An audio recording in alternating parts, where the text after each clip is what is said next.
Voilà, maintenant c'est la chronique de Whitey sur son iPad. Yes. Alors, hipster. Alors, je voulais commencer en faisant un lien entre le fait que l'ULB, qui est mon alma mater, promeut des valeurs comme le libre examen, transition vers remise en question de l'argument d'autorité intellectuelle, donc remise en question des leçons des profs. Or, on remet jamais en question le savoir d'un prof, donc en parlant de choses qu'on remet jamais en question. Voilà, les bonnes vieilles expressions de la langue française. Elles sont là depuis super longtemps et pourtant elles payent jamais le loyer de l'investigation de notre conscience. Un peu comme un juif dans une cave à l'époque, un peu comme Oussama dans une grotte, elles squattent. Mais que cachent ces expressions que l'on connaît si bien, mais dont on ignore tout de leur création ? Eh bien, nous allons tenter d'y répondre ensemble. Ce soir, dans Complément d'enquête, une équipe de chômeurs festivaliers aux mœurs équivoques va être mise au défi. Ce soir, l'équipe de Fiesta Panic va faire face à ses plus grandes lacunes et découvrir la partie immergée de son incurie. Vous qui pensiez tout connaître sauf 2-3 trucs, vous allez vous rendre compte que depuis le début, c'est l'inverse. Vous pensiez prendre les autres pour des cons, mais en fait, ces autres, c'est vous. Tel est prix qui croyait prendre, et la désillusion sera grande, chers camarades de radio, très grande. Quand un con rencontre un autre con, dans 90% des cas, il est face à son miroir. C'est ce qui s'appelle briser la glace. Bon, trêve de suffocation anale pour sceller le poids de ses excréments. Aucun purgatoire ne saurait freiner l'entrée aux enfers. Ce soir, je vais vous demander, à vous, mes acolytes de Fiesta Panic, mon équipage de Radio Pirate, oui, je vais vous demander de participer. Vous, ainsi que nos invités. Non pas comme une contribution de 20 € dans l'enveloppe pour l'anniversaire de Gaëtan. Non, pas comme un long monologue chez les alcooliques anonymes. Non, ce soir, je vais vous cibler un par un, vous donner la parole, chacun son tour, et un à la fois, et je vais vous poser des questions. Vous l'aurez compris, c'est l'heure du quiz sur l'origine de ces expressions que l'on connaît si bien. Allez! L'erreur est humaine. Donc l'erreur est humaine vient en fait d'un dicton latin qui disait « L'erreur est humaine, persévérer est diabolique ». Ou bien était-ce « L'erreur est humaine et l'homme n'est pas une femme, donc l'erreur féminine est impardonnable ». Ouais. Alex, qu'est-ce que tu en penses ? Je prendrais la deuxième. Hein. Évidemment, c'était la première. Ah merde. L'expression « se faire poissonnier la veille de Pâques ».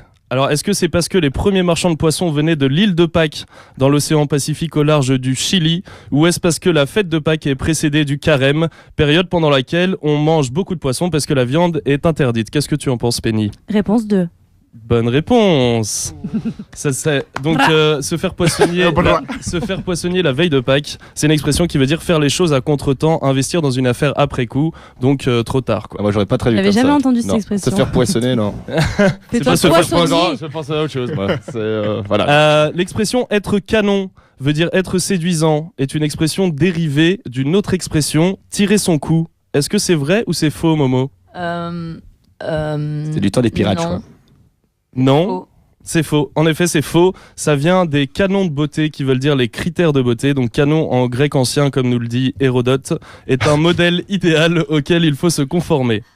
Alex, tiens, ça parle de toi. Suppôt de Satan. Est-ce que ça vient donc ça vient de supponere en latin qui signifie placer dessous. Et l'expression veut dire petit a que Satan accouche de démons qui sortent par en dessous de lui et accomplissent ses viles de saints en laissant traîner une odeur déstabilisante. J'aime bien. B, que Satan a souvent la chiasse. C, que les démons, sbires de Satan, sont des sujets, ses vassaux, ses adeptes. Et comme ils sont sous ses ordres, ils sont placés dessous ses ordres. Donc, suppôt de Satan. Ou D, la réponse C.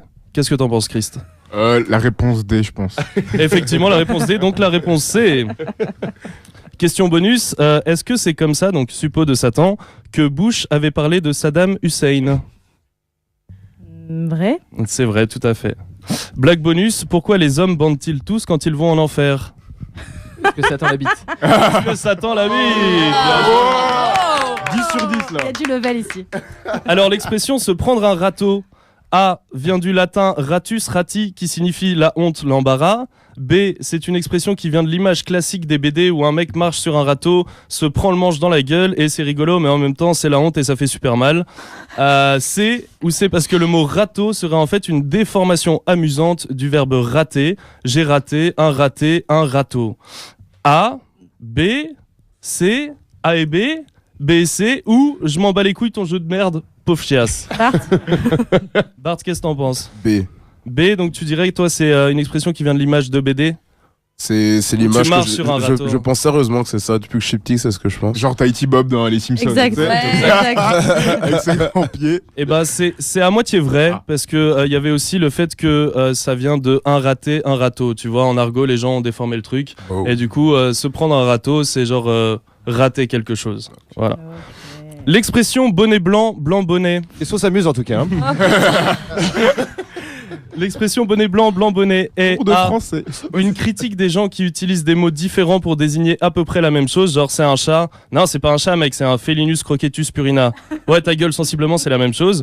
Ou B, est-ce une expression mnémotechnique inventée par Marie Curie pour apprendre aux enfants que l'institution française, eh ben, on n'y fait pas n'importe quoi. On fait pas n'importe quoi avec la langue de Molière. Un sale type n'est pas un type sale et un micelle vert n'est pas un vermicelle. Tiens-le toi pour dit Benoît Baptiste. Qu'est-ce que tu penses, DJ Xame? Est-ce que c'est la première option ou la deuxième? En fait, t'as trop expliqué pour que ce soit Ouais, pas la voilà. deuxième. donc, Ouais, on va j'ai pas partir entendu sur la la réponse deuxième. non plus. Très bonne réponse. L'expression se faire alpaguer vient du fait qu'en Amérique latine, la parade nuptiale du lama est très connue. Et donc se faire alpaguer voudrait dire se faire accoster dans le sens de la drague. À moins que ça vienne du tissu en alpaga qui servait à faire des manteaux au 19e siècle et qui a notamment donné mettre son alpague, qui signifie enfiler sa veste, ou tomber sur l'alpague de quelqu'un qui veut dire lui tomber sur le dos, donc lui vouloir des crosses. De là serait venue l'expression avoir la police sur l'alpague et donc se faire alpaguer égale se faire arrêter. Alors, qu'est-ce que t'en penses, toi, Penny? Tu penses que se faire alpaguer, c'est genre se faire accoster dans le sens de la drague, ou est-ce que ça veut dire genre se faire arrêter? Se faire arrêter. Exact. Très bonne réponse. On voit que tu connais l'Amérique latine. Exactement. Euh, J'ai grandi là-bas. On boit un coup ou on s'encule? Ah non, c'était pas une Non, question, non, ça. non. C'est pas soi. La dernière de la soirée, se chatouiller le poireau vient de l'œuvre Pantagruel de Rabelais, où il associe pour la première fois poireau et virilité, la tête blanche et la queue verte. Est-ce que c'est vrai ou est-ce que c'est faux? Oh là là. Je sais pas. Donc Rabelais serait à l'origine de l'expression se chatouiller le poireau. allez. Eh ben ouais, c'est vrai. C'est Ça, tout à fait vrai. Il est content. Ah ouais. Voilà, et la question bonus numéro 2, que veut dire l'expression au doigt mouillé, Alex? Ouais. On vous écoute. Il n'y a pas d'option. Au doigt mouillé, c'est quand Corentin est sous la pluie. Ah, Non, Ah, ça n'a rien à voir. je sais pas, moi. En fait, au doigt mouillé, ça veut dire approximativement, de manière imprécise. Vous voyez l'image de la personne qui met son doigt dans sa bouche.